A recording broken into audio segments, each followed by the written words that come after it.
2023, o Instituto Ipsos fez uma pesquisa em escala mundial. Mais de 31 países foram avaliados e o Brasil se ranqueou aí no quarto país com maior níveis de estresse no mundo. Coronel Souza Lima, oficial das Forças Especiais do Exército Brasileiro, já dedicou a sua vida em operações reais e internacionais de alto risco, em condições de extremo estresse. Realizou faculdade de Psicologia e mestrado, onde se especializou no impacto das habilidades emocionais no desempenho de tropas de operações especiais. Ele une teoria e prática para mostrar que o preparo psicológico é tão vital quanto o físico. Muitas vezes você enche aquele copo ali e por vezes você pode entornar ele, descarregar aquele nível de estresse por um motivo extremamente fútil. Essa aceleração da nossa rotina, esse dinamismo que é entregue, a todas as pessoas, vem aumentando muito o nível de estresse das pessoas. O próprio sentido da palavra força é usado de forma equivocada muitas vezes. Exato. É o que é o forte, o que é o fraco. Eu acho que isso é um paradigma que tem que ser quebrado.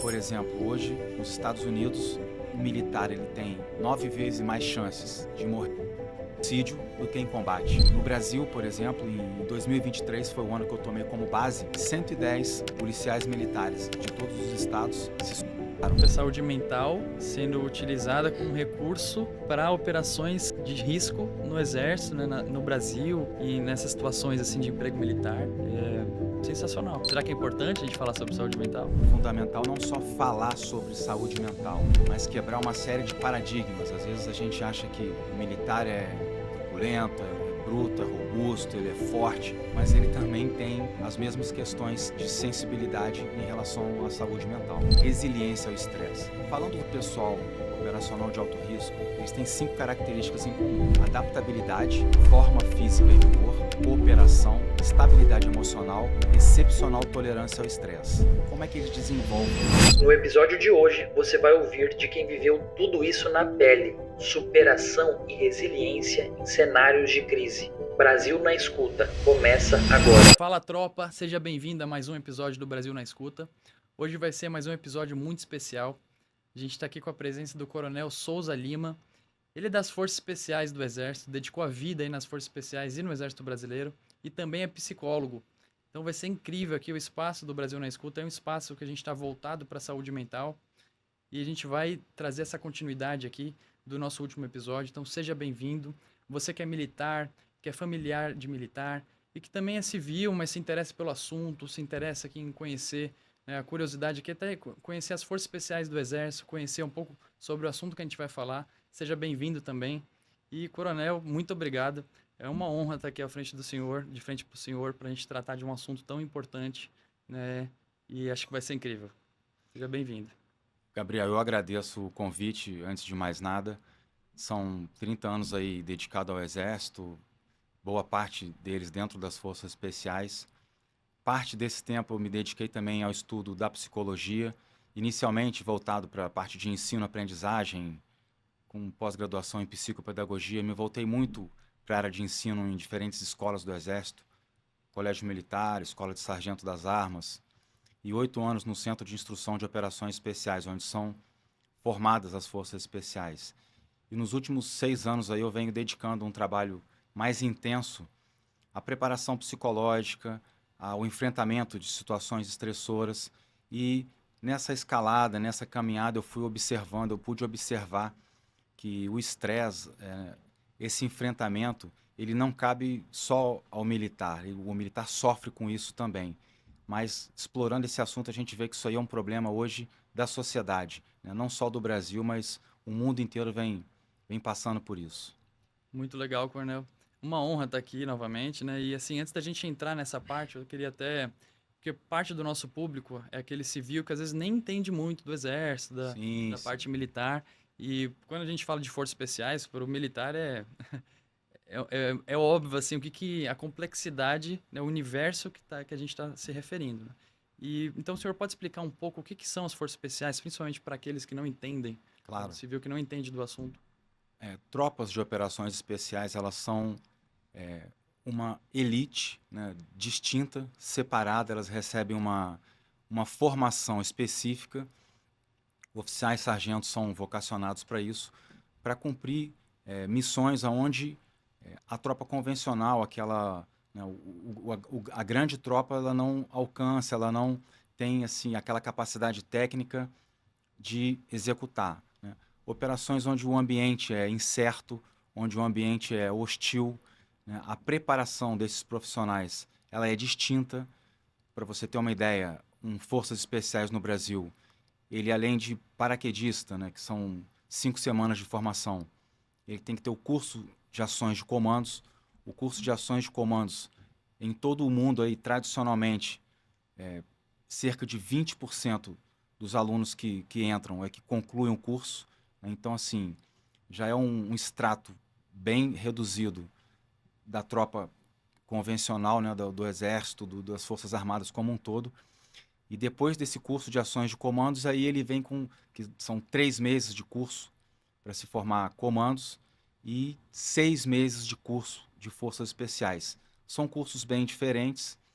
O curso de comandos ele é um curso que exige muito na parte física, na parte orgânica, por isso talvez esse índice de aprovação tão baixo, né? Já o curso de forças especiais, por se tratar de alunos já aprovados, né, já experimentados ali no curso de comandos, o índice de aproveitamento é bem maior, a carga que é exigida desse profissional também orgânica, mas muito mais intelectual, técnica, preparação, execução, né, nesse sentido. É uma prática que exige adaptabilidade em todos os aspectos, né? Adaptabilidade em todos os Quando a aspectos. gente fala do Brasil, a gente está falando de terrenos versáteis, assim, selva, tem Pantanal, Caatinga, ambiente urbano, inclusive forças especiais, é legal colocar isso, né? Atua fora do país também, em operações internacionais. A gente vai Exato. falar aqui de uma operação, a maioria são sigilosas, mas uma em específico que tem dados transparentes, públicos, tem até o livro que o coronel escreveu, então vai ser um bate-papo muito legal.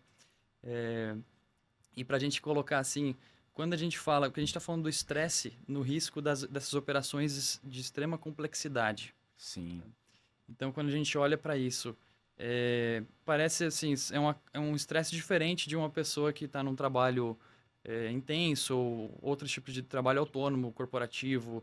Mas apesar de ser causa diferente, o impacto ele é similar, ele pode ser, esse conhecimento ele pode ser usado também para outros tipos de estresse que as pessoas enfrentam na rotina? Perfeitamente. Quando eu apresento os nossos trabalhos de enfrentamento de situações ansiogênicas no ambiente de alto risco, a nossa experiência ela foi construída dentro de um ambiente controlado, que são os cursos que a gente realiza. Uma das perguntas que quase sempre surge é: e se o cara no ambiente real? Qual a diferença? Você está trabalhando, está treinando ele, colhendo resultados num ambiente simulado, num ambiente de curso, né? Um ambiente controlado. E no ambiente real, né? Isso vai se comportar da mesma maneira? Aí isso que você está empregando aí, se a gente trouxer para o mundo privado, qual a diferença? Vai ter o mesmo efeito? Vai ter o mesmo resultado? A pergunta já está até, a resposta já vem até pronta.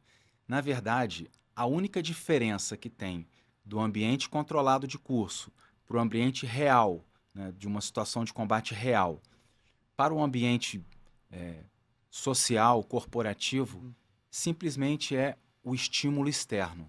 É o que vem do meio externo. A causa do estresse. É a causa do estresse. Uma vez, né, esse estímulo dando entrada no nosso sistema límbico, né, no nosso sistema neurológico, que é onde a gente vai proporcionar, provocar as intervenções nessa escalada da ansiedade, nessa escalada, né, do medo.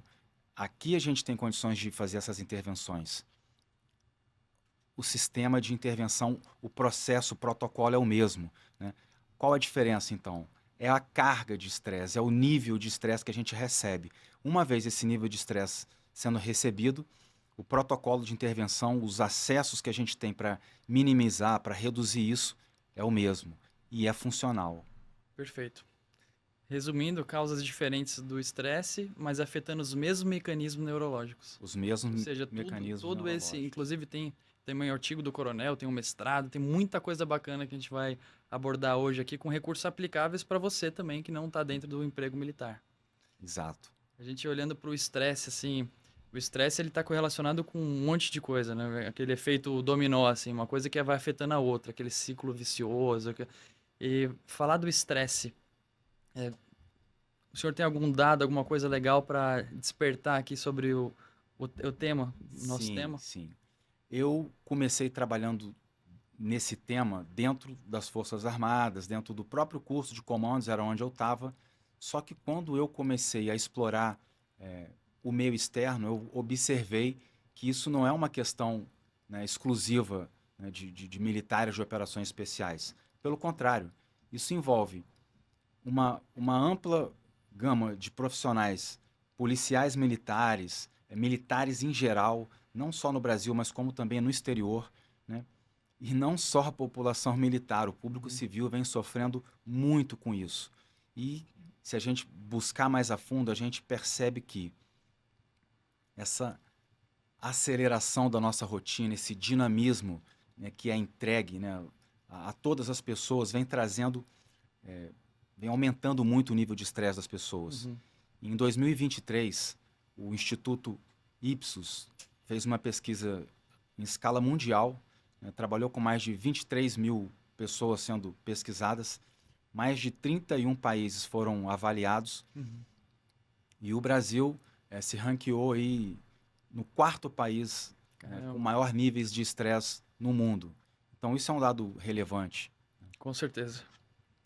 O que é o estresse? Até para quem às vezes fica um pouco perdido, ou tem uma certa dúvida, o que significa estresse quando a gente fala assim? O nível de estresse ele é um desajuste hormonal, né? Hormônios como cortisol, adrenalina, todo hormônio tem uma função natural dentro do nosso organismo, sendo liberado, né, dentro do previsto.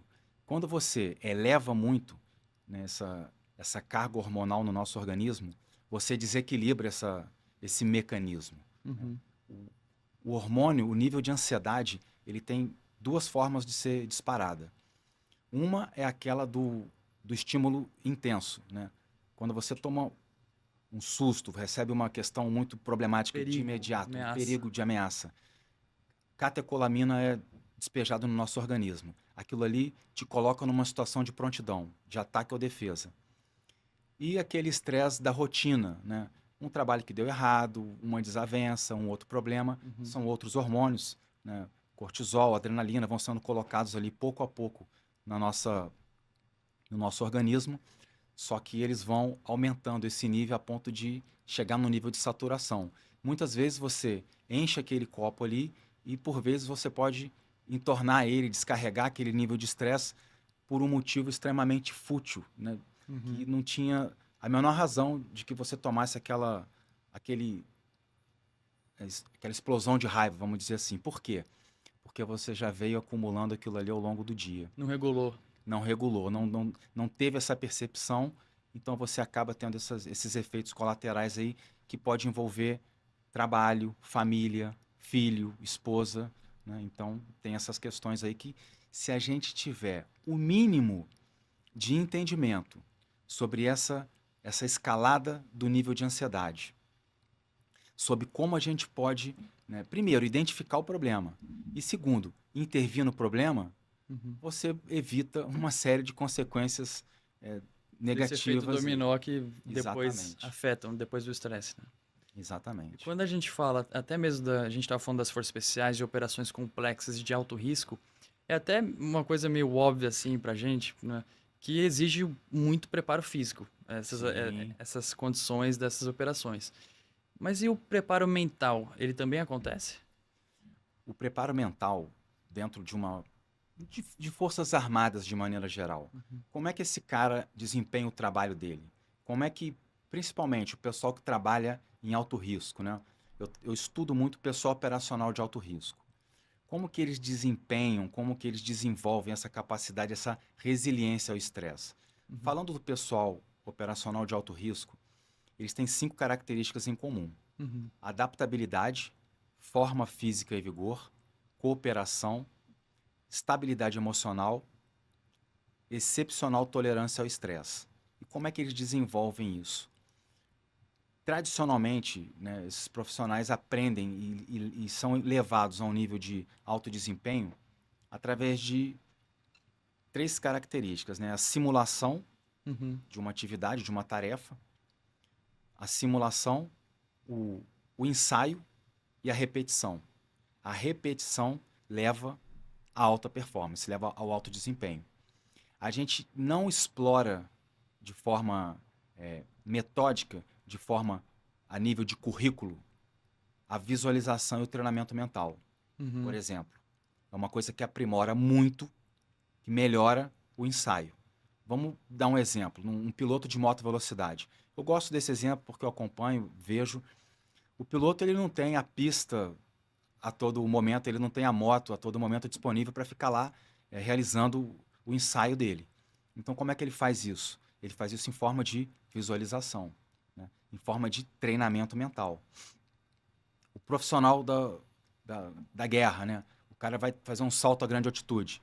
Ele não tem a todo momento um avião, todo um equipamento de oxigênio para trabalhar a grande altitude.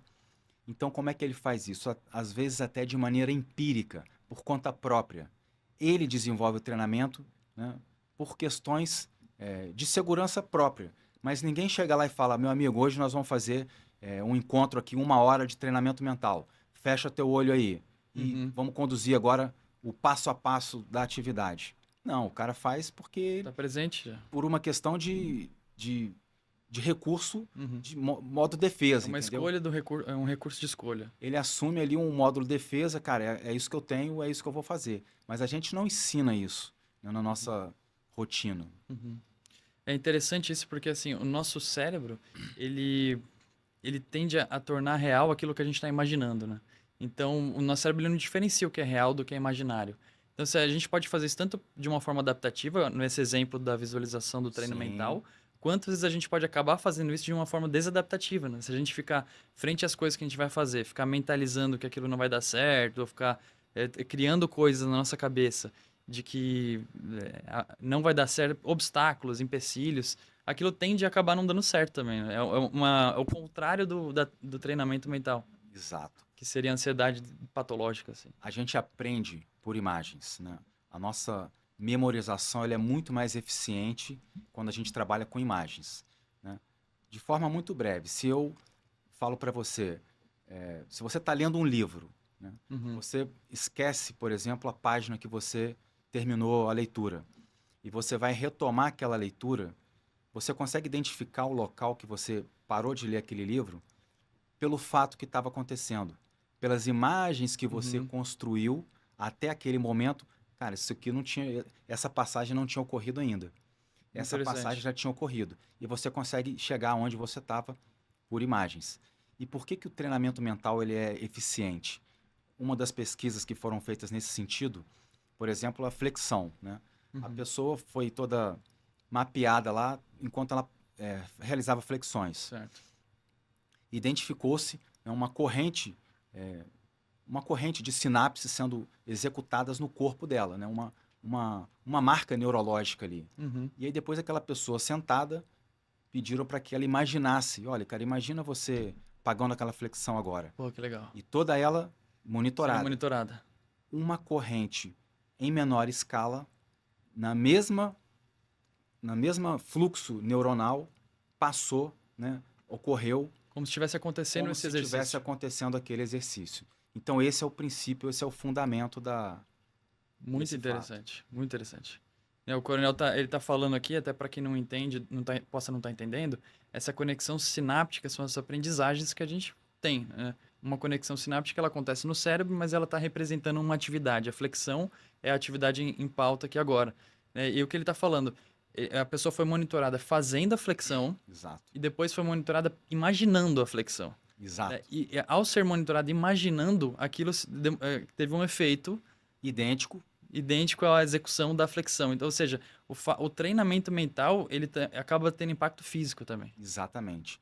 E com uma outra ótica agora, qual a questão, né? Vamos dar um exemplo aqui de saltar de um trampolim de 10 metros, que é algo que vai te colocar com certo nível de ansiedade. Uhum. Quando a pessoa visualiza a execução daquela tarefa, em menor escala, ela vai sentir aquela ansiedade de subir a escadaria, de chegar lá em cima, de se Uhum. colocar na ponta, né, do trampolim para executar aquela tarefa. O nível de ansiedade ele ocorre da mesma maneira em menor escala. E isso já prepara ela para aquela atividade. Porque quando ela for executar, né, realmente Uhum. aquilo ali já foi visto anteriormente. Dessensibilizado. Não é a primeira vez.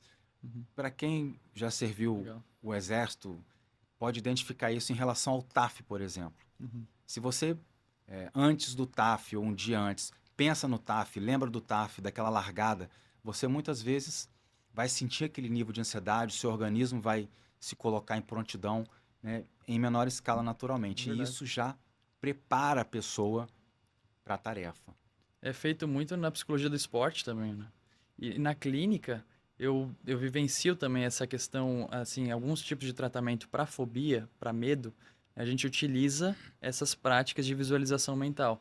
Por exemplo, a pessoa tem medo de procedimentos invasivos, cirúrgicos. Sim, Existe toda uma dessensibilização, que é uma coisa de uma hierarquia, que a gente vai dessensibilizando, e que ela começa falando sobre o assunto. Quando a gente está falando daquele assunto, daquele medo, isso já está acontecendo também. Depois imaginando o assunto, visualizando aquele cenário do hospital, da fila de espera, da sala de espera, do entrar na sala do cirurgião, tudo. Então, muito interessante, né? é o mesmo princípio, é a dessensibilização Uhum. sistemática. É o mesmo, pacote de recursos que é trabalhado, né, na terapia, né? Sim. É esse mesmo princípio que a gente Então, olha que exerce aqui. interessante, a saúde mental sendo utilizada como um recurso para operações de risco no exército, né, no Brasil, e nessas situações assim de emprego militar. É sensacional. Será que é E importante a gente falar sobre saúde mental? eu acho fundamental não só falar sobre saúde mental, mas quebrar uma série de paradigmas. Às vezes a gente acha que o militar é truculento, é bruto, é robusto, ele é forte, mas ele também tem as mesmas questões de sensibilidade em relação à saúde mental, né? Eu posso dar o meu exemplo quando eu trabalhei por 3 anos como psicopedagogo, né? O que é a psicopedagogia? É uma seção que apoia o processo de ensino-aprendizagem através de recursos psicológicos. Trabalhei na Escola de Sargento das Armas, né, na Uhum. ESA, onde se dá a formação do sargento das armas, do sargento combatente do Exército Brasileiro. E éramos nessa sessão, eu e uma outra psicóloga, a gente trabalhava muito com atendimento clínico Uhum. na parte da tarde, Dos né, alunos. dos alunos. Eram o ano de 2019, em torno de 570 alunos, Caramba. e a gente atendia 4, 5 alunos por dia, todas as tardes, né? Eu, 4, 5 alunos e ela na mesma quantidade. E eu observei o seguinte, eu falei, poxa, a gente está entregando muito serviço, mas a gente não vai conseguir alcançar todo esse efetivo aqui, né? A gente não conseguia dar uma continuidade no processo, Uhum. eram 2 atendimentos, era um primeiro momento e um segundo para ter uma referência, Sim. e aí a gente idealizou trabalhar de forma preventiva. A gente tinha tempos com esses alunos ao longo do ano, então no auditório cheio a gente reduziu um pouco o trabalho sobre liderança, né? Trabalho em equipes de alto desempenho, o próprio processo de ensino-aprendizagem, retenção do conhecimento, e nos voltamos mais para a parte de enfrentamento de situações ansiogênicas, controle do estresse e, para nossa, na verdade, não foi para nossa surpresa, a gente acreditava que aquilo ia acontecer e Uhum. de fato aconteceu. Os atendimentos que eram realizados à tarde, eles se reduziram, né, e os casos passaram a ser casos realmente mais técnicos, mais graves, e o trabalho de prevenção ele foi realmente efetivado, ele foi efetivo, né? Então aquilo ali foi funcional, aquilo ali deu certo. Que é o que infelizmente não acontece tanto assim em todos os lugares assim. A própria mentalidade das pessoas que, por exemplo, chegam na clínica, né, comigo, chega numa situação de quase que emergência, assim, o trabalho de prevenção em relação à saúde mental, ele ainda não é a maioria, ainda não é o natural, né? O que eu vejo é que ainda existe um preconceito, né, em se declarar ou se assumir que você está com, com questões de ansiedade te comprometendo, e talvez até identificar, né, talvez até buscar um profissional para identificar esses sintomas. Às vezes a pessoa sofre dos sintomas, né, e não tem quem identifique, e ela acha que aquilo ali é normal, e vai dando continuidade, e entra com aquilo ali para a rotina dela. Ah, não, a vida é assim mesmo, é corrida, é acelerada, a gente tem problema. E quando vê, ela tem alguma questão, né, mais grave, e aí sim ela tem que parar por um tempo, ela tem que estacionar, ela tem que ter uma recuperação melhor. E isso não aconteceria se aquele problema, né, aquela questão tivesse sido identificada anteriormente, prevenida, reduzido, né, o número de tarefas, né, as questões, multitarefas que a pessoa realiza. Isso é uma questão, um problema hoje também, né, essa questão multitarefas. Poderia se evitar de forma preventiva, mas a gente tem pouca força sendo conduzida nesse sentido. O próprio sentido da palavra força é usado de forma equivocada muitas vezes, né? Exato. É o que é o forte, o que é o fraco. Porque o que o senhor acha? Exato. O homem que é emotivo, ele é fraco?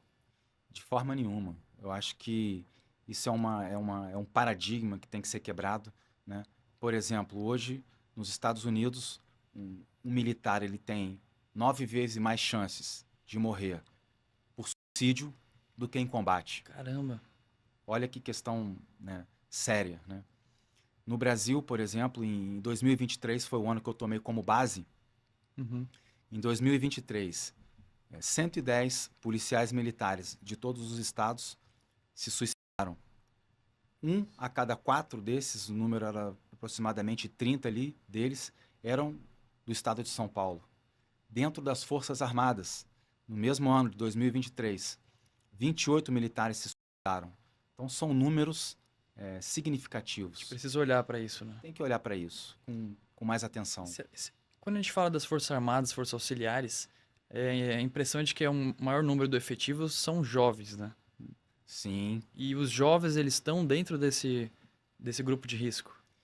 Os jovens, dentro daquela mesma pesquisa desenvolvida em 2023 pelo Instituto Ipsos, onde o Brasil foi ranqueado aí, né, como o 4º país mais estressado do mundo, dentro da população brasileira, aquela que mais sofre esses efeitos do estresse é exatamente a população jovem, né, classificada ali entre 12 e 28 anos.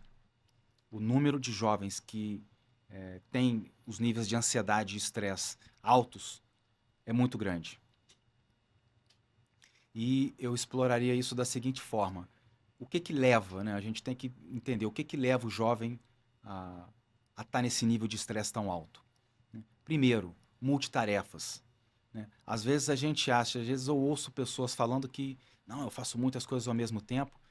Nem a máquina, nem o computador é multitarefa. Se você abrir várias abas ali, você pode até achar que ele está trabalhando todas ao mesmo tempo. Só que não, a máquina ela trabalha uma de cada vez. Ser multitarefas não é saudável. Ser multitarefas não é sinônimo de eficiência, de eficácia, né? O ideal é que você, mesmo que você tenha mais de uma coisa para fazer, o ideal é que você compartimente as tarefas e faça uma de cada vez. Vocacione tempo para cada uma delas. Isso é um fator que eleva muito o nível de ansiedade. Outra coisa que também eleva muito a questão do estresse, né? Principalmente nos jovens, é a relação intensa com a tecnologia. Nós somos o 2º país do mundo que a população mais acessa as mídias sociais, né? 3 horas e 37 minutos por pessoa. Pô, isso não é um 2º país do mundo, isso aí é um título que... Não é um título que a gente gostaria, né? A gente não é um podia título, focar em outros títulos. Não é um título que a gente agrada dele, é desgostoso, né, ter essa referência. Porque isso, o que acontece com a questão da mídia social, né?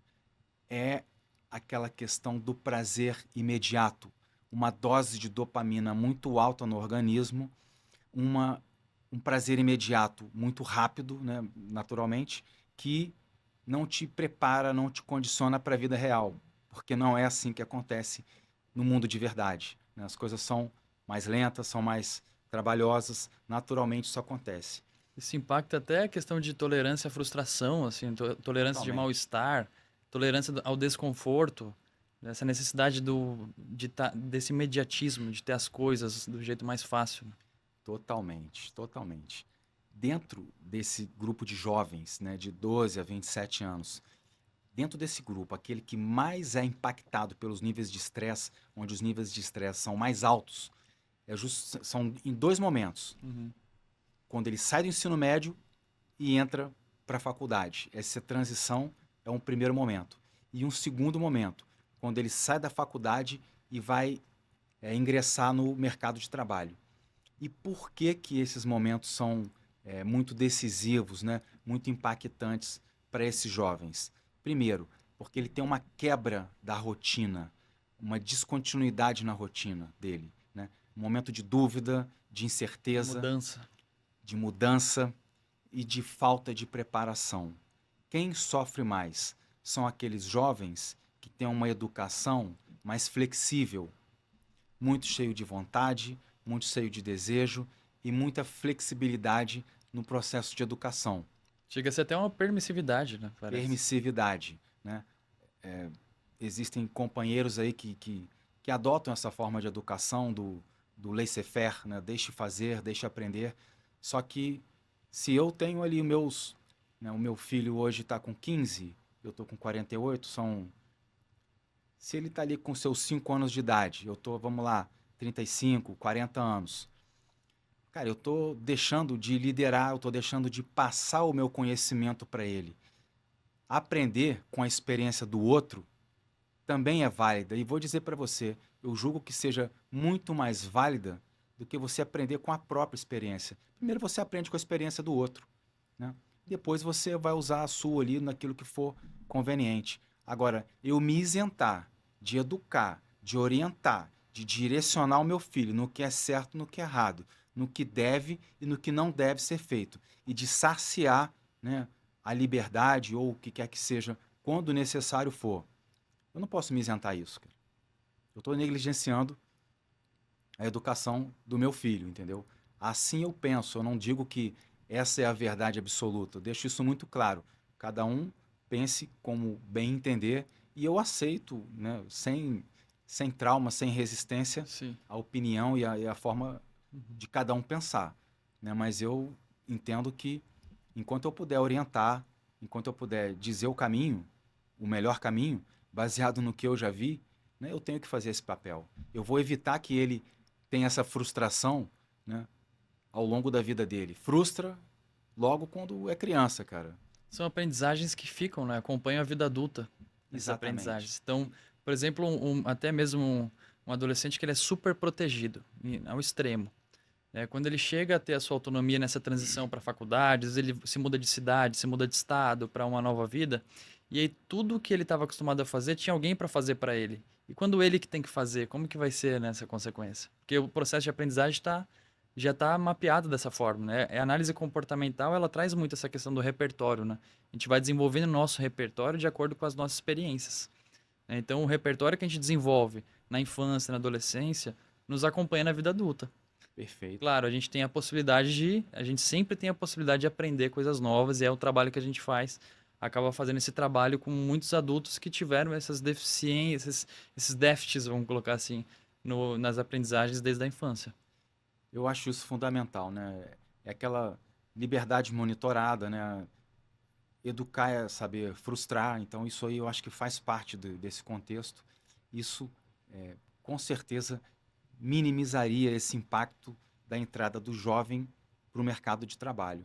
Porque lá ele vai entrar num mundo onde tem regras, onde tem limites, onde tem horário, compromisso, relacionamento com as pessoas, relacionamento com as pessoas, deveres, então, uma série de demandas ali nesse sentido. Com certeza, assim, muitos pais também, com boas intenções, acabam falhando. Com boas intenções, mas acabam falhando. Não necessariamente a intenção, ela não... Né? O pai, ele tem a intenção de proteger, de cuidar, às vezes é na ótica dele. Então, hoje é legal que a gente tenha esse conhecimento, né, destrinchado, essa informação. Tanto o Coronel aqui, ele fez um mestrado, ele tem um artigo, ele estudou o assunto aqui. A gente vai até falar já sobre o impacto das habilidades emocionais no estresse e outras coisas, né? Então, hoje tem muito material, a gente tem esse acesso à informação. E às vezes a gente acaba não buscando, a gente acaba ficando refém desses outros estímulos dos jogos, das redes sociais, da distração. Às vezes a gente acaba se distraindo muito, né? Exato. Só pegando um gancho aqui que me veio à cabeça, a questão da educação, né? Meu filho, né, hiperativo, muita... E eu e minha esposa, por vezes, a gente tinha dúvida no Uhum, que fazer, como educar. Procuramos uma profissional que trabalhava com crianças e o trabalho dela era muito mais direcionado aos pais do que necessariamente à criança. Ela aham, naturalmente procurou entender ali a criança e ela trouxe para a gente, olha, eu vou conversar mais com vocês que eu acho que vai ser mais eficiente aqui esse aham. trabalho. E de fato foi. Eu sou muito Que grato a ela legal. por isso, então, A humildade também é isso, né? claro, A gente exato. rever, A se nossa, permitir. né, a nossa Eu tenho, conduta. eu tenho até um psicólogo que ele fala assim, que é o Marcelo Trudis, que eu aprendo muito com ele, né? Que ele fala assim, nós não somos os melhores observadores de nós mesmos. E é verdade, às vezes a gente tem que estar Sim. aberto a receber um feedback, uma percepção de uma outra pessoa, né? Perfeito, perfeito. Eu acho que isso aí é significativo, né? Você buscar ajuda de um olho, preferencialmente clínico, né? Que tem uma visão externa, né, sobre nós mesmos, isso ajuda demais. E com evidências científicas por trás também. Quando a gente fala clínico, a gente tem um Naturalmente. profissional habilitado para esse espaço. Naturalmente. Isso aí essa questão ela vem sendo cada vez mais utilizada de forma adequada, né? O profissional da psicologia ele vem sendo valorizado, ele vem sendo procurado, né? A gente percebe que cada vez mais ele é necessário, né? Na parte do organizacional, na parte, né, empresarial agora vai haver uma necessidade maior de intervenções para a saúde mental do profissional, né? Dos trabalhadores, isso aí está Sim, teve entrando em até a nova vigor, NR, né? exatamente, né? Isso aí Não é mais um plus, né? Um dever, é uma um dever, vai obrigação. ser necessário isso ser realmente utilizado, né? E, como eu disse, a minha busca ela vem sendo com um propósito maior. Para o pessoal operacional de alto risco é onde eu trabalho, é o que eu busco de conhecimento, até em referência a isso. Uma psicóloga de Stanford, Emma Sepala, né, ela fez um trabalho com militares que trabalharam no Iraque e no Afeganistão que sofriam de estresse pós-traumático, tinham sintomas, né, graves de estresse pós-traumático, e ela ministrou para esses profissionais, dentro dessa pesquisa, dentro dessa experiência dela, 3 meses, né, intensos ali de yoga e Uhum. técnicas de respiração. Nesses 3 meses, após esses 3 meses, os sintomas que esses profissionais apresentavam de estresse pós-traumático, eles se reduziram a praticamente zero. Zero. Sensacional. E eles entenderam, né, como realizar a prática. Não foi algo que faça aí, terminou. Virou um recurso para ser aplicado mesmo depois de ter esse espaço da Exatamente, prática. exatamente. Esses profissionais adquiriram aquilo ali, entenderam o benefício, continuaram executando esses recursos e 1 ano depois, novamente eles foram pesquisados, novamente eles foram avaliados ali e os sintomas de estresse mantiveram-se ainda muito baixos, né? Eles não voltaram naquela escala inicial, ou seja, é muito significativo. Com certeza. A gente está falando de práticas de yoga e técnicas de respiração. A gente nem falou ainda de práticas meditativas. Atenção plena. Atenção plena, que são outros recursos também extremamente funcionais, né? O próprio Daniel Goleman, eu lendo uma entrevista dele, eu li o livro dele na primeira publicação, quando, né, já chegou Uhum. nas livrarias. Já sou ainda quando eu era amador da psicologia, agora, né, felizmente, me tornei um profissional da psicologia, mas sempre gostei, sempre me interessei. Então, sempre fui afim a assuntos dessa natureza. Então, lendo uma entrevista recente do Daniel Goleman, o que ficou claro para mim ali? Ele diz o seguinte, ele falou, olha, de tudo que eu falei há 20 anos atrás, Uhum. a única coisa que eu acrescento são as práticas meditativas, para o benefício da inteligência emocional, né? Para o benefício do equilíbrio das emoções. Então, fica claro para mim. E por que que eu cheguei nessa questão da prática meditativa? Eu ia até perguntar isso. Acho que o senhor tá Como lendo que a minha eu... mente. a gente está estamos nos entendendo É. bem aqui. Aham. Quando eu fiz o curso de comandos em 2002, né, de 52 candidatos que se apresentaram para iniciar o curso, eu comecei a olhar, falei, cara, eu acho que aquele cara ali vai se formar, o cara, né, preparado, né, treinado, enfim, bom material. Aí eu comecei a contar, esse vai se formar, esse vai se formar. De 50, se tu tirar 20% ali, são 10, né? Aí eu comecei a contar, né? Eu chegava no 20, cara. Não chegava em mim. Eu falei, cara, acho que esse ano não vai dar para As mim, não. chances não estão tão Não favoráveis. estão tão favoráveis. Para minha surpresa, se formaram 6, né? E daqueles 6, nenhum deles estavam nessa minha contabilidade. E aquilo ali me causou uma curiosidade muito grande. Eu falei, cara, o que que tem de diferente nesses 6 aqui? O que que tem dentro da cabeça dele? Que às vezes não é o cara mais forte, não é o cara, né, que tem o melhor material, mas o cara vence a adversidade. E aí a gente ouvia falar sobre preparação psicológica. Ah, não existe, isso não dá. Preparação psicológica, cara, é na hora mesmo que o cara faz. Falei, cara, eu vou estudar isso. E comecei a procurar, né? Eu já aluno da psicologia. Falei, cara, alta performance. Como é que é isso? Todas as pesquisas, atletas de alto rendimento, profissionais de alto rendimento, empresários, né, CEOs, a pessoa, de alguma maneira, né, ou de forma técnica provocada, ou de forma empírica, eles desenvolviam a capacidade de treinar mentalmente. Eles desenvolviam a capacidade de visualizar mentalmente. Então, às vezes tem algum colega aí militar, né, aquele cara mais tradicional, mais Já pega o brutão, bizu. mais truculento, tudo e tal. Tá tudo certo, cara. Às vezes o cara tá resistindo ali. Quando eu era instrutor do curso de comandos lá, há 20 anos atrás, se alguém chegasse para mim e viesse falar de prática meditativa, não, vamos colocar o aluno para meditar, naturalmente eu ia falar, meu amigo, não vem atrapalhar a minha instrução, não. Dá licença aqui, tá? Deixa eu fazer meu trabalho. Porque o instrutor quer isso, cara. Ele quer a adversidade para o aluno. Ele quer a dificuldade para o aluno. É isso que vai condicionar o aluno. Tá tudo certo. Uhum. Fora desse cenário, num momento né, lá no fim de semana, antes do curso, aí sim é o momento daquele trabalho, da prática meditativa, da visualização, do controle da Uma respiração. coisa não exclui a outra, né? Uma coisa não exclui a outra. Eu não estou tirando o peso da mochila do aluno, eu não estou tirando ele da instrução, eu não estou soprando ele, nada, abanando, nada, cara. É um complemento, né? Do momento que, do primeiro segundo, né, até a liberação, quando soou o apito ali, até o término da liberação do aluno, nesse momento não tem ninguém fazendo nada, o aluno está sujeito a tudo que o curso oferece ali para o ensinamento, para o aprendizado. E essas técnicas, esses recursos, eles são ensinados antes. E o aluno vai desenvolver aqui com essa prática, entendeu? Ao longo da tarefa, ao longo da atividade. Sim. E quando a gente olha assim para psicologia, né? Porque eu vivi um pouco disso assim, de estar no meio desses dois lugares, né? Eu fiquei no exército, né? Sim. Fiquei 8 anos e fiz a psicologia junto com esse tempo, né?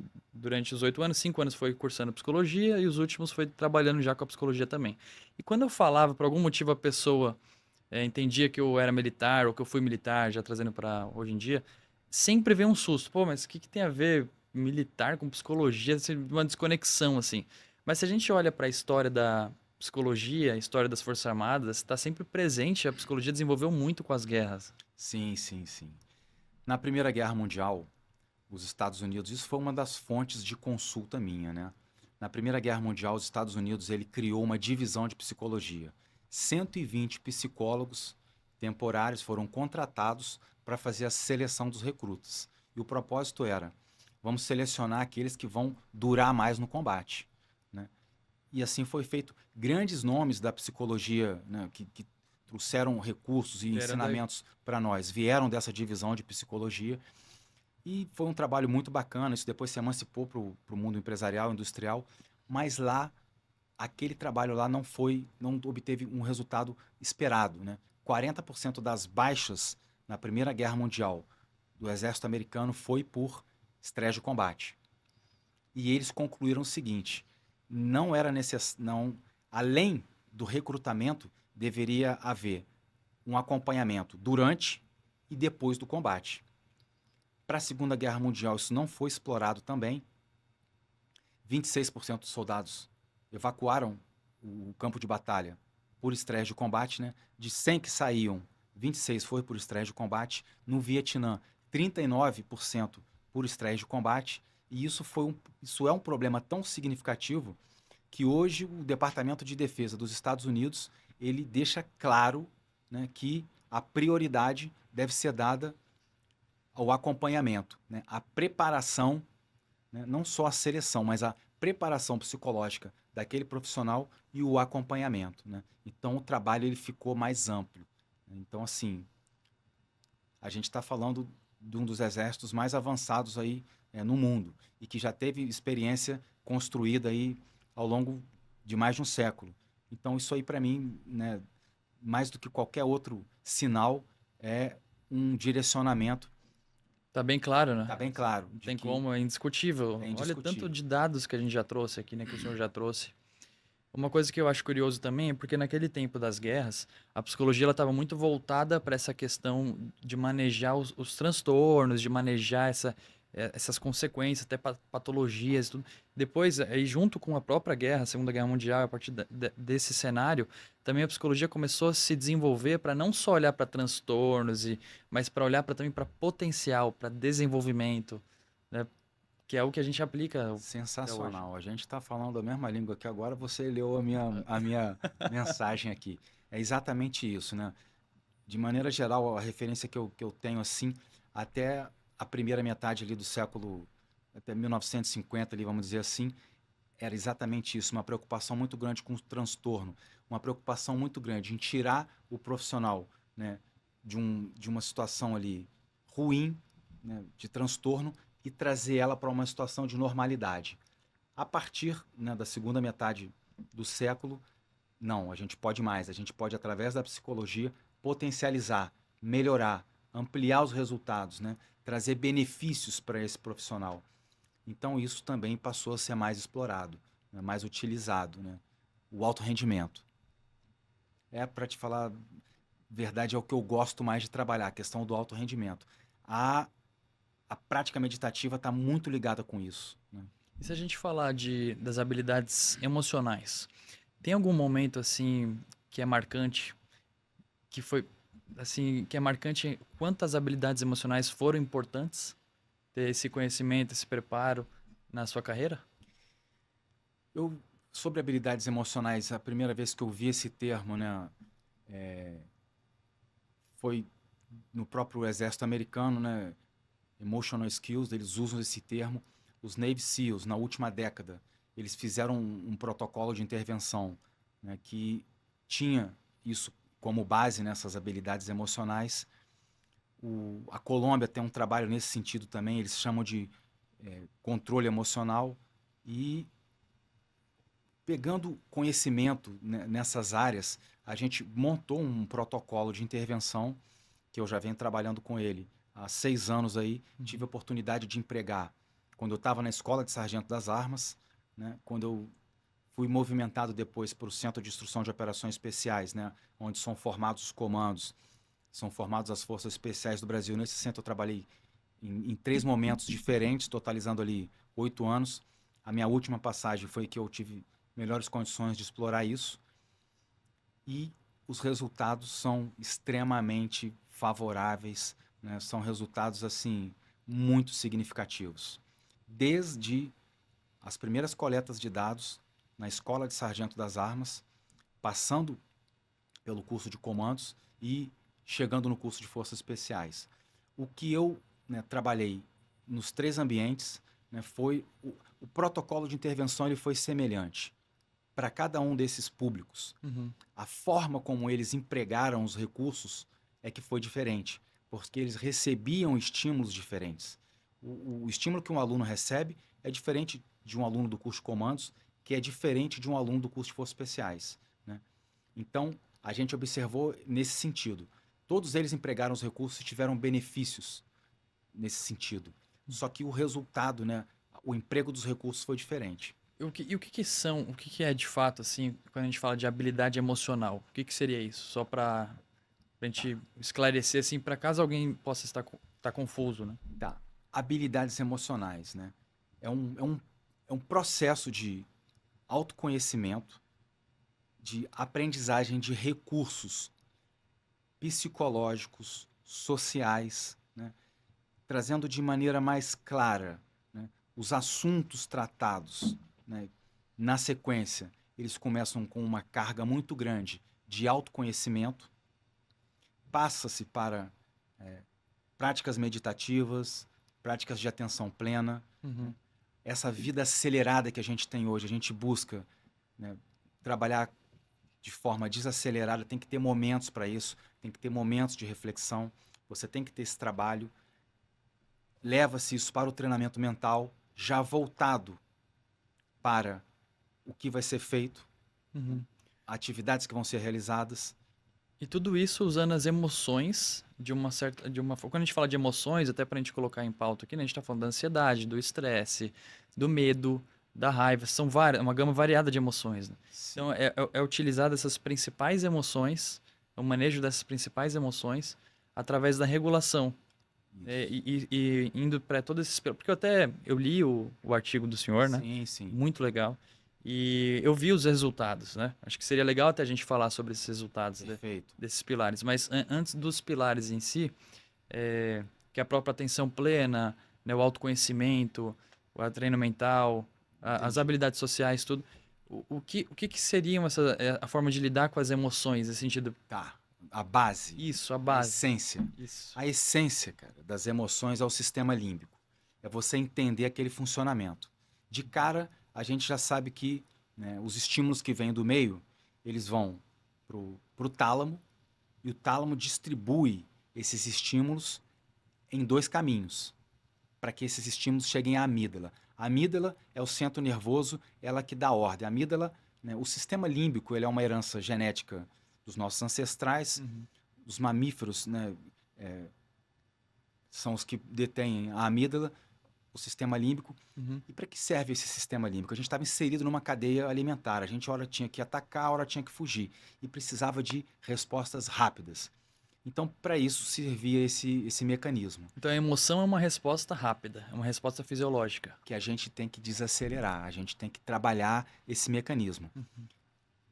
O tálamo, ele manda um fluxo da mensagem rápido e sujo para a amígdala, de imediato, instantâneo, pá, para você identificar uma potencial ameaça e responder aquilo ali.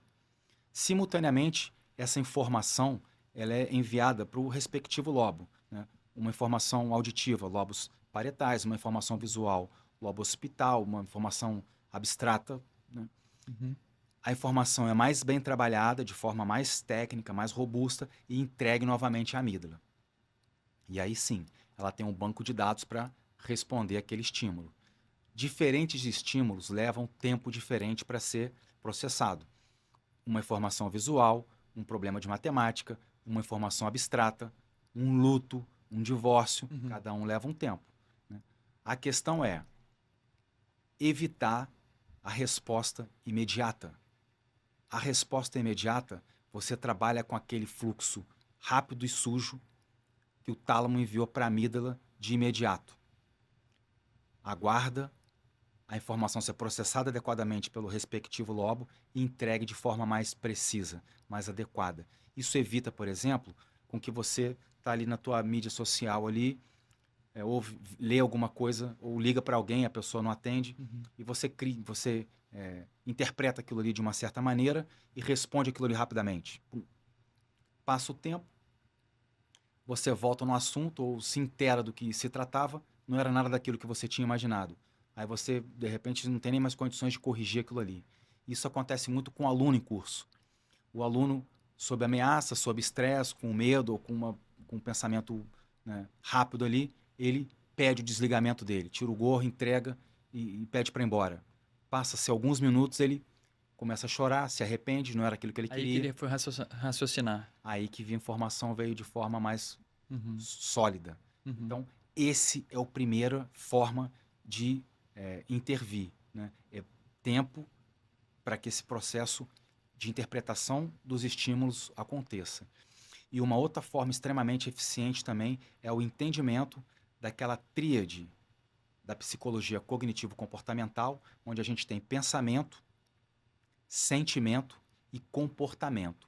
Quando a gente entende que isso está interligado, quando a gente entende, né, que uma posição de poder, né, se você fica, por exemplo, 2 minutos com pernas abertas, mãos na cintura, posição de boa base, que uma posição como essa aumenta o teu nível de testosterona, a produção de testosterona em 20% e reduz o nível de cortisol em 15%, é uma posição que te empodera. É uma posição que muda a sua fisiologia, que te traz mais segurança, né? Isso traz benefício para aquele aluno, né? Olhar altivo, nunca olhar nem com um olhar de superioridade, de arrogância, e nem se diminuir em relação ao outro. Olha de forma nivelada. Tudo isso, essa forma comportamental, né? Tá tudo interligado. Tá tudo interligado. E você esclarecer isso para a pessoa. Muitas vezes você está ministrando ali uma capacitação, a pessoa fala, poxa, isso aí é assim, eu tinha percebido, mas eu não sabia que isso funcionava dessa forma. Por quê? Muitas vezes a pessoa adquiriu o conhecimento de forma empírica, ali no ensaio e erro, na rotina dela, mas não sabia que tem uma teoria, uma linha científica para amparar tudo aquilo ali. Conhecer esse raciocínio, essa teoria, é uma forma de ter mais enfrentamento dessas situações, né? Porque o problema não é o que acontece com a gente, é a forma que a gente reage às coisas que nos acontecem. Então, isso é para tudo que a gente está falando, né? A gente está falando do estresse. O problema não é o estresse, né? Porque o estresse também tem os benefícios. Então, o problema é como a gente está reagindo ao estresse. Perfeito. É como que a gente está interpretando. Então, essa explicação aqui dos mecanismos neurológicos, ele vem com a ideia de mostrar tudo o que acontece, tudo acontecendo junto. Claro, é uma forma didática, né? Mas tudo acontecendo junto. E o tempo que a gente tem para processar, para pensar, para racionalizar, a gente está ativando aqui no nosso pensamento e colocando mais ponderação Perfeito. de tudo. Pondera. Então, a gente olhar para as nossas emoções, olhar para tudo isso que está acontecendo, que é a resposta fisiológica, é uma forma da gente ter mais condições de pensar. Olhar para a emoção é uma regulação, uma forma de acessar, de pensar melhor. Totalmente. É exatamente isso. E aí, quando a gente foge da emoção, existem consequências. Quando a gente compensa a emoção, existem consequências. A gente tem que acessar a emoção. Exato. Tem que entender esse mecanismo para saber quais são os pontos que você pode intervir. Eu vou destacar uma coisa que você trouxe para a gente. O estresse, ele tem, sim, as consequências dele, mas ele também, muitas vezes, ele é necessário, né? Perfeito. Ele tem uma curva da performance, que é uma curva que nos deixa claro. Você, para ter alto rendimento, você tem que estar com um certo nível de ansiedade ali, né? A sua pupila dilata, os seus músculos ficam, né, mais preparados para aquela atividade, né? Em torno ali de 115 a 145 batimentos por minuto. É um nível de ansiedade com que você tem rendimento, com que você tem performance. Energia, né? Energia. Tudo tá... O seu nível de atenção ele está aguçado. Você está mais atento. Tá no simpático, naquela emergência, fuga. Exato. Isso fez a gente sobreviver, né? Isso faz Perfeito. a gente desenvolver até performance. Isso faz a gente desenvolver performance. Essa curva do estresse e da performance, isso foi levantado em profissionais que trabalham com alto risco, né? Então, até 80, 90 batimentos. Primeiro, batimento por minuto. Foi o medo mensurado em batimentos por minuto. Diferente de uma corrida de 100 metros, que deixa o rosto vermelho e quente. O medo aumenta o batimento cardíaco, mas deixa o rosto pálido. São hormônios diferentes que estão sendo, né, colocados no nosso organismo. A partir de 115 batimentos por minuto, a gente está no nível de atenção adequado para o trabalho de risco, né? 145 ali é o limite. Quando começa a passar muito disso, a maioria da população tem um declínio no rendimento, na performance. E vale ressaltar também o seguinte: em alto rendimento, em alta performance, nessas condições, um piloto, né, de uma aeronave resgatista de alto mar, né, um piloto de moto velocidade, um profissional da guerra que vai fazer uma entrada tática num ambiente confinado, o que acontece quando ele está naquela tensão, né, naquela imersão ali? O repertório de atividades de execução, nas tarefas que ele vai realizar, ele tem uma redução muito grande, é uma visão em túnel, né? Ele deixa de olhar, a visão periférica dele é reduzida, o repertório de ações dele é reduzido, mas ele passa a executar isso aqui com muita propriedade, com muita especificidade, né? Com muita Competência, qualidade, habilidade, com muita competência. precisão. Você imagina um piloto de Fórmula 1, um piloto de moto velocidade, pilotando ali a 250, 300 km por hora, uma sutileza, Mini movimentos. mini movimentos, né? É uma curva, é um toque no freio, é uma aceleração, um movimento desse feito de forma equivocada ali, o teu equipamento ele sai da linha. A mesma coisa do acionamento do gatilho, acredito. Exato. Ele dá um tiro num refém, né, ele não identifica um alvo, né, uma ameaça, que seria uma ameaça de fato. Né? Então, assim, isso aí é. Então a gente está falando disso, desculpa interromper. A gente está falando dos benefícios do estresse, da parte essencial do estresse. Tem alguma dica para o pessoal, assim, até às vezes o civil, né, que está com outros tipos de estresse na rotina, para aproveitar mais esses benefícios? Como fazer isso? Como existe alguma técnica ou alguma orientação para que a pessoa que esteja percebendo que está lidando com estresse de uma forma desadaptativa, ela possa rever isso e acessar de uma forma mais adaptativa? Não, suas perguntas estão ficando técnicas, está ficando bom. Mas eu diria o seguinte, o nível de estresse ele tem que ser elevado, sim, em determinadas situações. Ele não pode ser uma coisa da rotina. Recorrente. Não pode ser aquele estresse que se acumula ao longo do dia, né? Que a gente leva ele para casa, que a gente leva ele para o trabalho. Em atividades específicas, por exemplo, em uma entrevista de emprego, em uma apresentação de um trabalho, né? Isso. Naquele momento ali é eficiente, é saudável e que ela esteja naturalmente estimulada.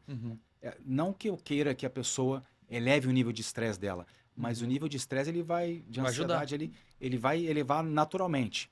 Aí cabe a nós controlar esse nível de estresse. Né? Como que a gente pode fazer isso? Isso a gente tirou lá dos alunos do curso de Forças Especiais. Isso para mim ficou muito claro. Né? A situação ansiogênica, a situação estressora, pontual, é essa aqui. Ó. Aqui está o problema chave. Né? Como é que eu vou trabalhar para eu ter rendimento aqui nessa situação estressora? Um exemplo, a apresentação do briefing, que é o momento que o aluno apresenta o trabalho dele, o planejamento de uma semana. E aqui ele vai ser checado, ele vai ser questionado. É exposto, então, é um momento. É a exposição pessoal purinha. Planejou mal, vai tomar pedrada. Né? Vai receber a tua devolutiva ali de acordo e vai ter que fazer de novo. Né? Então, nesse momento aqui, como que o aluno faz para ter melhor rendimento? Primeiro, fazer um trabalho com competência, né? E segundo, vamos lá agora, o que a gente pode trabalhar através da nossa mente. Treinar mentalmente aquilo ali. Saber o que está falando, ter propriedade. Treina mentalmente aquilo ali. Treina, né? Perguntas e respostas possíveis, né? Questionamentos que ele vai ter. Visualiza ele respondendo, né? Ele tem que ter um recurso também que é ganhar tempo nas respostas. Né? Devolve a pergunta para um melhor entendimento de como ele vai fazer a abordagem daquela pergunta que está sendo entregue a ele. Né? Isso eu estou ganhando tempo para que na verdade, o meu inconsciente se coloque para trabalhar ali e entregue uma resposta mais precisa. E uma vez eu estando dentro dessa questão problema, dentro dessa situação, o controle da respiração, né? Eu tenho que oxigenar. Uma respiração profunda e lenta. Respiração profunda e lenta. Então, vamos falar um pouquinho da respiração para a pessoa. Perfeito. Que negócio é esse de respiração? A gente respira normalmente, naturalmente. O que a respiração faz nesse momento? Pô, isso daí já é... Eu não preciso nem fazer força, a coisa já está acontecendo. Mas de maneira muito básica aqui, cara. O nosso pulmão ele tem uma capacidade plena de 6 litros. Né? Uma troca normal de ar gira em torno de 1,5 litro. E se a gente soprar todo o ar para fora, a gente fica indo com um ar residual de aproximadamente 2 litros. Então, se antes de entrar para um trabalho desse, eu realizo 3 a 5 respirações profundas. Quando eu conduzo uma prática meditativa, eu sempre inicio dessa forma, de 3 a 5 respirações profundas. Por quê? Porque o nosso pulmão, ele está com as paredes, né, com as paredes alveolares ali, como uma toalha dobrada. Então, quando eu amplio, quando eu encho o meu pulmão, eu libero esses alvéolos, eu amplio o número de alvéolos nessa troca gasosa. Então, eu passo a entregar mais moléculas de oxigênio, entram na corrente sanguínea, o meu sangue vai estar mais carregado de oxigênio, né? Então, o coração passa a trabalhar menos e a entregar mais, né? O parasimpático é ativado, então. O parasimpático é ativado, entendeu? Que é o regulatório. Então, durante essa respiração, essa técnica, respiração profunda e lenta, o estresse está sendo regulado. Ele já está sendo regulado. E uma outra forma ainda, nessas 3 ou 5 respirações profundas e lentas. Se eu inspiro de forma mais natural, de forma mais rápida, e exalo mais lentamente, o relaxamento, ele se dá no momento que eu solto o ar. Por quê? Onde está o nosso coração? Ele está entre os pulmões. Então, quando eu exalo o ar, eu estou o quê? Esvaziando os pulmões e deixando mais espaço para o coração trabalhar. Então, ele trabalha sem estar sob pressão. Então, é nesse momento que o relaxamento se dá de forma mais eficiente. E a gente tem a respiração aqui com a gente o tempo inteiro, né? A gente pode... O tempo inteiro. Eu já vi isso, assim, porque por ser uma coisa tão simples, às vezes a gente não dá tanta importância, né? A gente poderia dar mais importância porque é o acesso rápido. E a gente aprende as técnicas, acha que já sabe, e quando você explora um pouco mais, você vê que tem mais recursos ainda. Tem uma narina que estimula um certo recurso, outra narina estimula outro recurso. Então, quando você vai se aprofundando nesse sentido, você vê que a coisa é muito ampla, entendeu? O que pode ser explorado em relação não só a questão do relaxamento, né?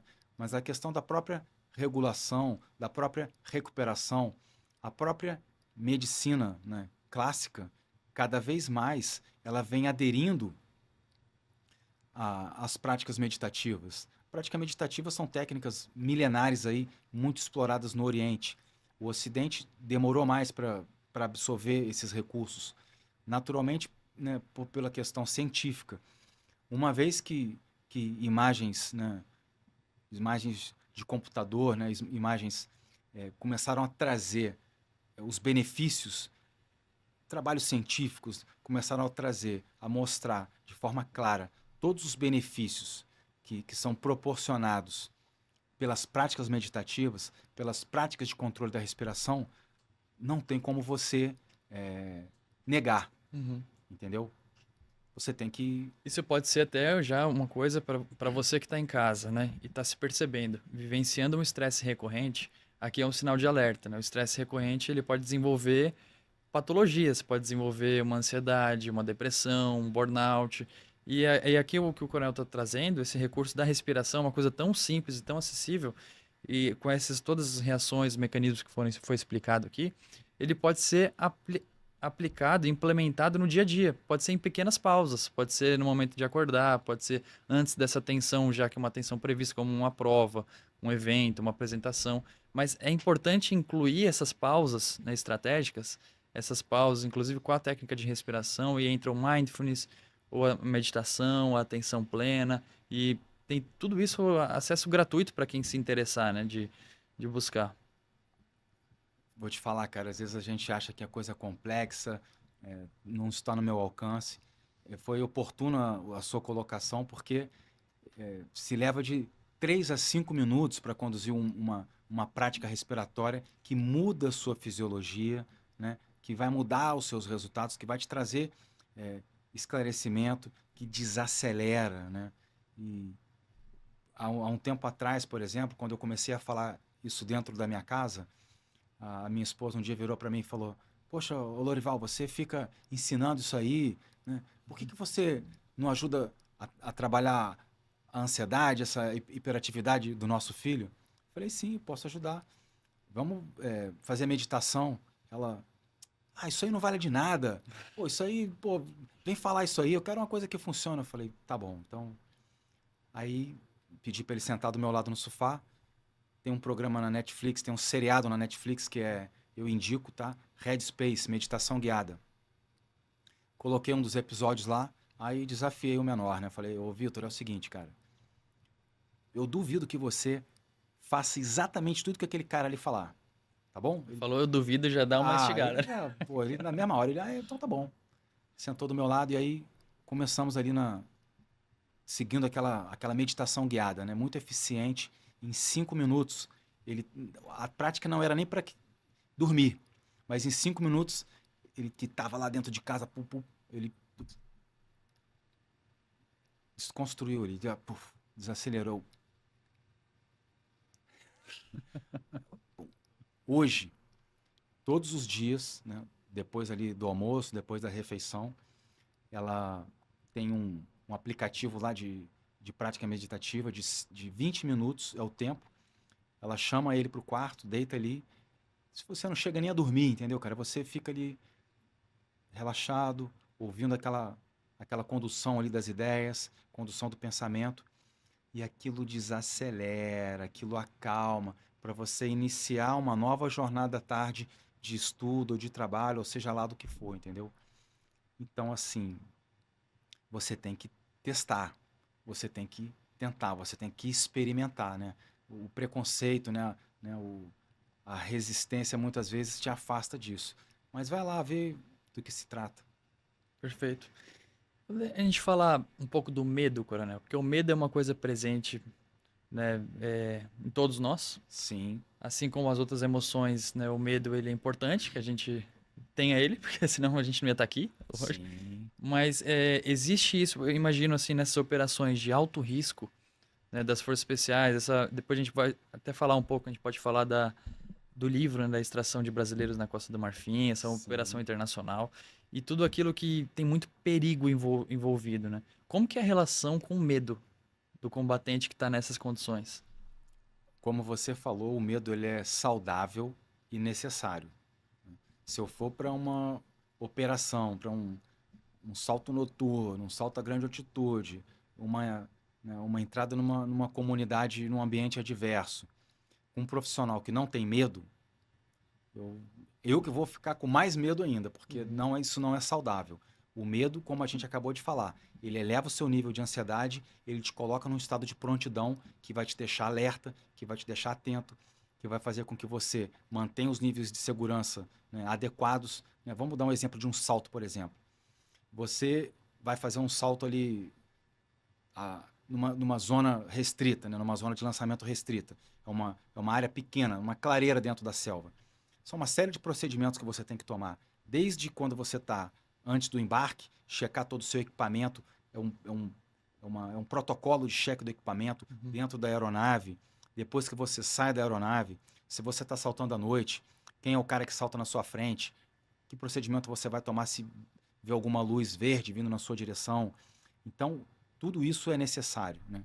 O medo ele é necessário para que você entre numa luta, ele é necessário para que você entre, né, numa prova de concurso, de vestibular que seja. Você entra ali com nível de ansiedade, talvez nos primeiros 10, 15 minutos. Você ainda não está, né, no seu melhor momento de performance, mas esse medo ele vai naturalmente se dissolvendo e você passa a desempenhar melhor o seu papel. Por isso que aquela frase lá, vai mesmo com medo, né? Tem medo, mas vai mesmo assim. Até um bom sinal estar com medo. É um bom sinal, é saudável, cara. Ele faz parte, né? Não pode ser naturalmente aquele medo que colapsa o profissional, né? Que leva ele ali à imobilidade tônica, à não ação. Não é isso que a gente deseja. A imobilidade tônica, a não ação, né? O colar as placas que a gente fala, né?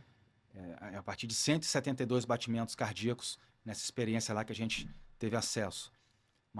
E aí você identificou que você está num nível muito alto de ansiedade, você entra com o controle da respiração para voltar no nível para regular, para voltar no nível de raciocínio, de entendimento, para poder executar as atividades ali com com mais perfeição. Até porque a ansiedade, ela é uma resposta ao medo, né? Então, quando a gente fala de ansiedade, a gente também está falando do medo. É uma forma exagerada, é uma questão que a gente quer controlar todas as variáveis e manipular o futuro e prever tudo que vai acontecer. Então, de novo, aqui mais um raciocínio de que, tá, percebeu ansioso, percebeu com medo, vamos regular isso, vamos olhar para isso. O que isso está mostrando? O que isso significa? Por que eu tô com medo? Ah, velho, pô, eu tô com medo porque realmente tem risco. Então, tá bom, eu vou com medo assim, porque o medo vai fazer com que eu olhe melhor, que eu preste mais atenção nos detalhes, que eu tenha mais energia, né? Exato. E o que eu me lembro de, em algum momento, ter estudado essa questão do medo, da ansiedade, da preocupação. A preocupação que leva, o excesso de preocupação que leva, né? Você tem um problema. Uhum. O excesso de preocupação pode te levar a um nível de ansiedade e aquilo ali pode, em recorrente, pode até levar a depressão e outras questões do gênero. Mas uma primeira pergunta que você tem que se fazer e procurar responder. Esse fato com o qual eu estou preocupado, ele tem solução? É possível solucionar? Essa preocupação minha, ela vai me levar a uma solução desse problema? Ou ela é uma preocupação recorrente? Tá sendo efetiva essa preocupação? Está sendo efetiva? Ela está trazendo solução? Ou eu estou me preocupando, me preocupando, me preocupando, me preocupando, não traz solução e talvez esse problema nem tenha solução, mas eu me preocupo com ele. E a consequência vem. Essa leitura, essa percepção, é importante que a gente tenha. Porque se eu estou preocupando com uma coisa que não tem solução, meu amigo, cara, você está se desgastando, você está perdendo energia, né? Aí tem que trazer aceitação em alguns momentos, né? Em algum momento você tem que trazer aceitação. O que não tem solução, solucionado está. Entendeu? Então você vai preocupar com outra coisa, cara, entendeu? Não é aceitação radical, né? E, Coronel, nos cursos de forças especiais, em que o senhor já estava na outra posição, já como instrutor e tudo, né? Aplicando esses resultados do mestrado, do artigo, da pesquisa científica. Perfeito. Como que foi a aderência desses resultados com os alunos? Teve algum feedback ou algum resultado assim efetivo em relação aos alunos do curso de forças especiais? Sim. Os alunos, eu vou pegar um ganchinho primeiro, tá? Com os alunos da ESA. Tá. A gente legal. fez um trabalho de 30 dias, foram 10 encontros de 30 minutos, dissolvidos, né, diluídos ali ao longo do tempo. E os horários que a gente tinha para trabalhar com os alunos não eram horários do corpo, eram horários fora, né? Ou de manhã antes do café, ou à noite depois das atividades. Inicialmente houve uma certa resistência por parte dos alunos. Mas quando eles começaram a perceber que as técnicas, que os recursos eram eficientes, a gente preparou esses alunos para uma sessão de instrução especial. Mas eles começaram a empregar esses recursos em outras tarefas, na rotina, em outros campos, e começaram a identificar que aquilo ali trazia bons resultados. E a adesão deles passou a ser bem maior, o nível de atenção, de prestar atenção no que a gente estava fazendo. Uhum. Tiveram resultados extraordinários ao longo dessa sessão de instrução especial. É um campo, né, mais difícil, né, mais exigente. E o relato que eles nos trouxeram depois era que aquilo pudesse ser compartimentado com outros alunos, né, pudesse ser compartilhado, né, com outros alunos, mas de forma mais ampla, né? E específico agora a sua pergunta aos alunos do curso de Forças Especiais, como eles estavam recebendo aquela capacitação, né, de uma pessoa que era um Forças Especiais, isso também ajuda muito, tá? Que tinha uma graduação em psicologia. Isso gera neles uma certa confiança, uma credibilidade no trabalho. Imagino. E um outro fator favorável também quando você trabalha com aluno é que ele está em iminência do problema. Ele tem um desafio muito grande pela frente. Então, se você vira para ele e fala assim, olha, cara, faz isso aqui, que isso vai te ajudar. Pô, eu já fiz, eu já vi, olha aqui o resultado. Então, isso gera credibilidade. Então, você faz isso num primeiro ano com o aluno do curso de comandos. E num segundo ano, você vai e mostra para o aluno do curso de forças especiais. Cara, olha aqui o que o aluno do curso de comandos fez e deu certo. O negócio deu certo lá mesmo. Aí você faz com o aluno do curso de Forças Especiais. E no outro ano você mostra para os outros alunos. Fala, cara, olha, ano passado a gente empregou isso aqui, olha aqui o resultado dos caras, olha o que, que eles Já mudou a trouxeram pra gente mentalidade, aqui. né? Cara, hoje, dentro das Forças Especiais, já se busca esses recursos com menos preconceito, né? Com mais propriedade. Eu vejo colegas em Goiânia me ligarem, pô, coronel, o que, que o senhor pode falar com a gente aí? A gente está com uma questão assim, assado, o que, que o senhor orienta que a gente faça? Pô, vamos trabalhar de tal maneira. Então, aquele primeiro preconceito, né, aquela primeira resistência, já foi quebrada. Um outro Padrão. detalhe, o trabalho quando ele é realizado, né, por exemplo, vamos com um profissional da área e um psicólogo, essa, essa, essa síntese aqui ela é muito produtiva, né? Por exemplo, lá na ESA, tínhamos eu e uma psicóloga. Tanto ela valida o profissional militar, Uhum. quanto o profissional militar valida Vira um a trabalho em psicóloga, conjunto. vira um trabalho em conjunto, né? Porque às vezes o aluno pode ter uma resistência com um ou com o outro, Sim, mas quando ele vê aquela síntese ali, a coisa flui melhor. demais. Sobre a operação, Coronel, eu sei que nosso tempo aqui é valioso, tá passando rápido, Perfeito, tá mas rápido demais. eu acho que é legal a gente já encaminhando para esse lado da operação da extração de brasileiros da Costa do Marfim. Sim, O senhor pode dar um spoiler, né, desse livro, dessa claro. operação? Cara, a extração de brasileiros na Costa do Marfim foi uma operação que surgiu de forma repentina. Estava ocorrendo uma operação de grande vulto. O Batalhão de Forças Especiais, a Brigada de Operações Especiais, já estava sediado em Goiânia, recente. Estava havendo um adestramento grande em Belém, né, no norte do país, e ficou um destacamento ali de pronto emprego, né, até uma certa ociosidade ali, treinamento, rotina. A gente foi acionado numa. O que aconteceu lá na África, na Costa do Marfim? Um levante popular contra, né, a, a ocupação, a dominação, né, o monopólio francês na Costa do Marfim. A Costa do Marfim foi uma colônia francesa, se emancipou, né, adquiriu ali a independência, mas eles continuavam de maneira muito submersos, muito submetidos, né, ao monopólio francês. E, enfim, se revoltaram, questões políticas envolvidas ali, né, ideologias, enfim. E iniciou-se um levante popular, inicialmente contra a presença francesa na Costa do Marfim.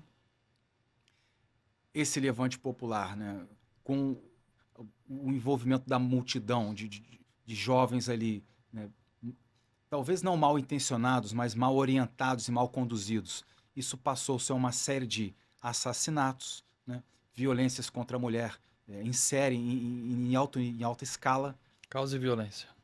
violências muito, né, graves. Isso se emancipou contra toda a população estrangeira presente na Costa do Marfim, mais particularmente na cidade de Abidjan, que é a capital da Costa do Marfim. Aqueles nacionais que estavam lá, né, sob ameaça, eles se sitiaram nas respectivas embaixadas. Estados Unidos, França, Canadá, Alemanha e outros países ali, Itália, Brasil, 32 brasileiros ficaram sitiados 3 dias na Embaixada do Brasil. A embaixada sofreu tentativa de invasão por 2 vezes, os portões seguraram ali, né? E alimento, água, tudo sendo reduzido. Né? O Brasil foi acionado, foi demandado ali. A gente foi acionado numa sexta-feira, decolamos do Brasil no sábado à tarde. Foi tudo muito intenso. A noite de sexta-feira foi, né, de preparação.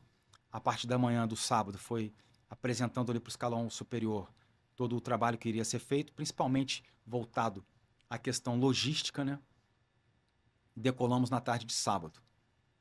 O último toque foi feito em Recife, que se você olhar no mapa ali, é a parte mais próxima, né, da extrema África ali, do norte da África. A Costa do Marfim ela fica abaixo do deserto do Saara, né? É o encaixe ali de Recife, ali, se a gente for olhar no mapa. Tocou em Recife para abastecer. Nesse toque a gente não sabia ainda se o aeroporto estaria liberado, então a gente saiu sem saber se ia poder tocar em Abidjan. A Legião Estrangeira tomou o aeroporto aquela noite e na manhã de domingo a gente tocou o aeroporto de Abidjan para executar a tarefa. Eu, inclusive, assim, eu li o livro, né? Não terminei, tô terminando. Mas é muito interessante porque enquanto eu tava lendo, eu tava fazendo aquelas imagens mentais ali da narrativa, imaginando toda a situação. E uma parte, pode dar um spoiler aqui? Claro, Do começo? fica à vontade, Que por favor. ficou marcante. É, a chegada do destacamento dos senhores ali, do Sim. destacamento de operações especiais, lá no aeroporto, né? E o deslocamento para a Embaixada do Brasil, né? Que era onde estavam os brasileiros ali, os 32 brasileiros. Perfeito. E nesse deslocamento tinham 3 viaturas, né? Se não me engano. Isso. Eram viaturas que estavam descaracterizadas. E aí, no momento que tem um bloqueio com a força adversa, e tá lá o destacamento da Forças Especiais do Brasil, e nesse momento é feito uma comunicação estratégica, né? Um militar que é chamado até de operações. Sim. Naquele momento ele sai, ele faz uma comunicação com o militar da força adversa. Aquilo ali poderia ter impactado ali num confronto, foi utilizado algum tipo de técnica para passar por aquela situação? A gente estava preparado para isso, né? As viaturas disponibilizadas eram viaturas da ONU. O governo da Costa do Marfim autorizou a entrada de tropas de outras nações no país deles. Eles disseram que não tinham condições de prover a segurança da população estrangeira lá. A ONU apoiou, entregou a viatura e a gente conduzia do motorista, a segurança era nossa. Entendi. E a gente passava por pontos de bloqueios desses chamados jovens patriotas, né? Com idealismo, com outras coisas lá que não vou trazer aqui na questão.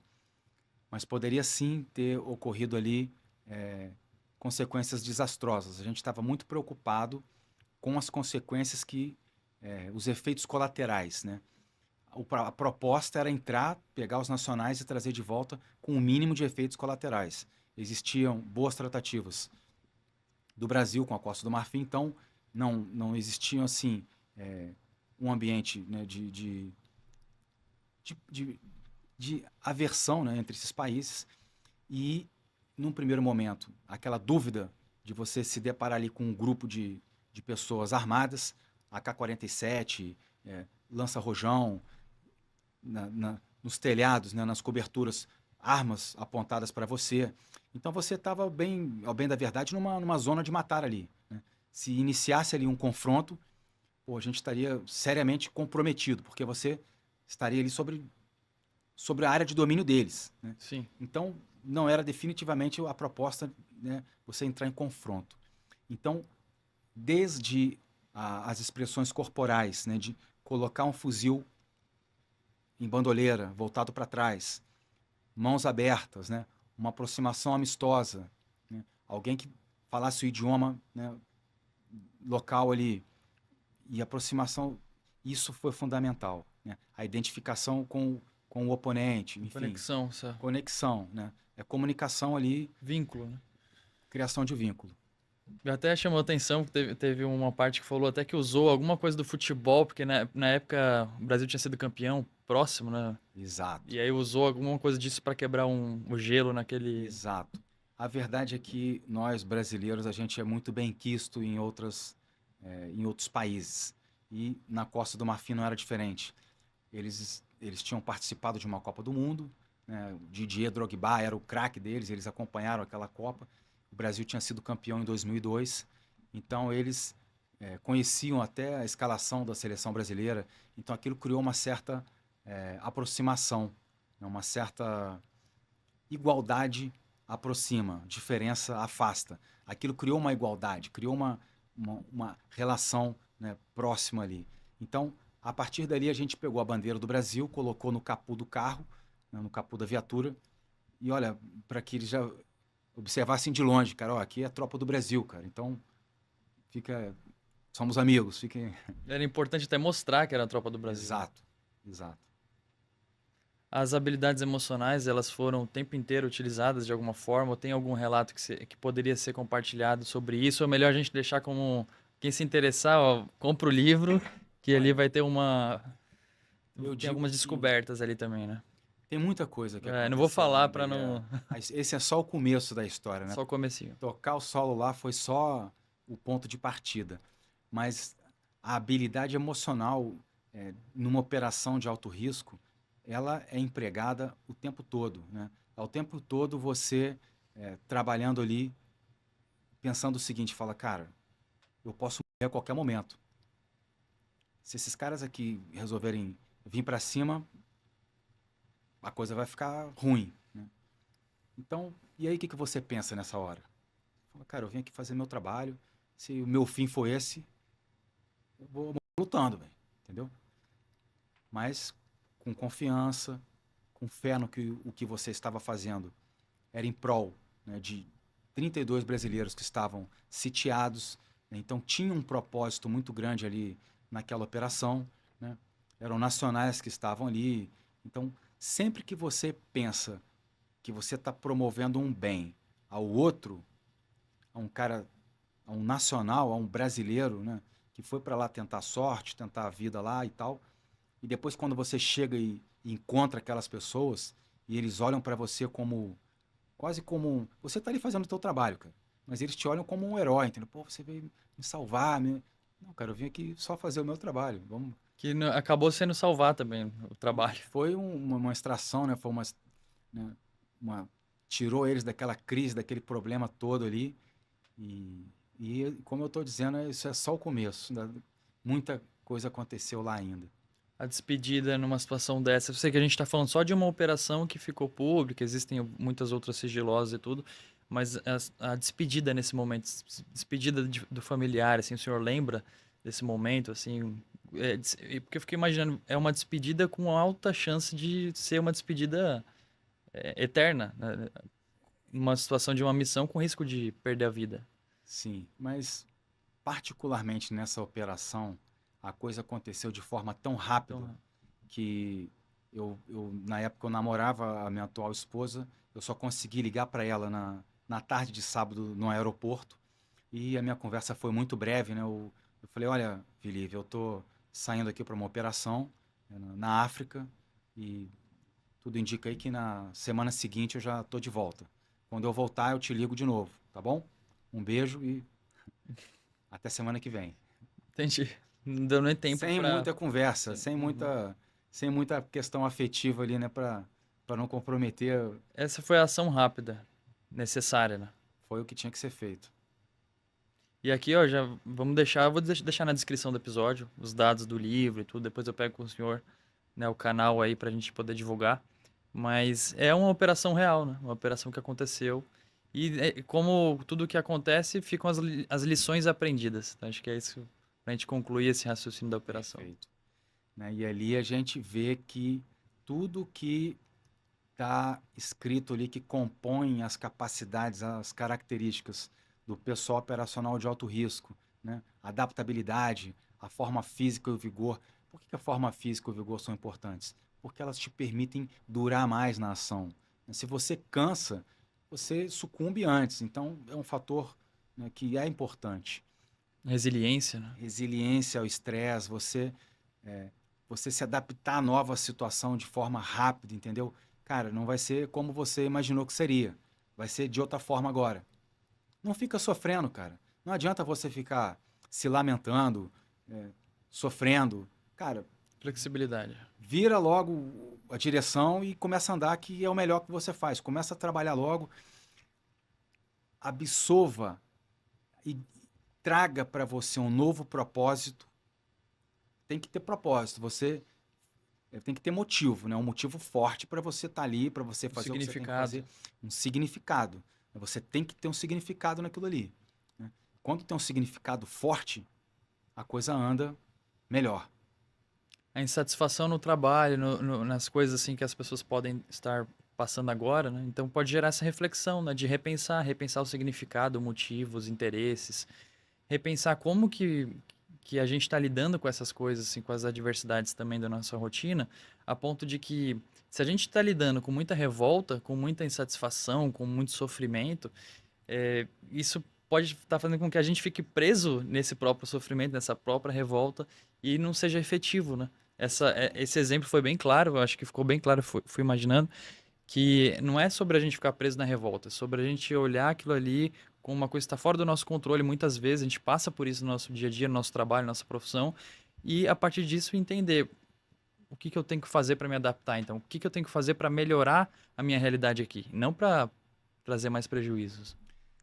Total. O significado, né? Vamos dizer, a motivação, né? Eu entendo, né? Eu passo que a motivação ela tem que ter dois significados.